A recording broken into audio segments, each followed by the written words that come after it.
हिंदू हृदय सम्राट बाळासाहेब ठाकरेंच्या सुपुत्राकडून मतांसाठी लांगुल चालन. त्यांना आता विशिष्ट लोकांचे जोडे चाटायचे आहेत. राशीद मामू यांच्या पक्षप्रवेशावरून मुख्यमंत्री फडणवीसांची उद्धव ठाकरेंवर टीका. ठाण्यातील युतीबाबत शिवसेनेनं आज निर्णय घ्यावा. भाजपच्या संजय केळकरांचा अल्टिमेटम. माहिती झाली पाहिजे यासाठी शिंदे फडणवीस प्रयत्नशील. श्रीकांत शिंदेंचं केळकरांना उत्तर. नवी मुंबईत युतीमध्ये लढावं अशी शिवसेनेची इच्छा. युती न झाल्यास स्वबळावर लढणार. शिंदेंच्या शिवसेनेचे उपनेते विजय चौगुलेंचा भाजपला इशारा. नवी मुंबईत 50% जागा द्या, शिवसेनेची मागणी. कोल्हापूर महानगरपालिका निवडणुकीसाठी काँग्रेसची पहिली यादी जाहीर. पहिल्या यादीमध्ये 48 जणांचा समावेश. काँग्रेस ठाकरेंची शिवसेना पालिका निवडणुकीमध्ये एकत्र.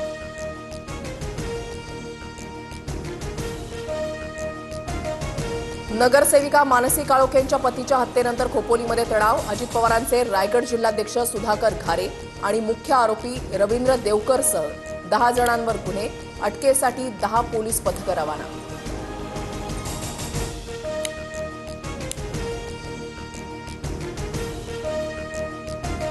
छत्रपती संभाजीनगरमध्ये मशाल मोर्चाच्या वेळेला आदित्य ठाकरेंचं गाडीच्या बोनेटवर उभं राहून भाषण. मुस्लिम सोबत आल्यावर भाजपला त्रास होतो. रशीद मामूंच्या प्रवेशावरून फडणवीसांच्या टीकेला आदित्य ठाकरेंचं उत्तर.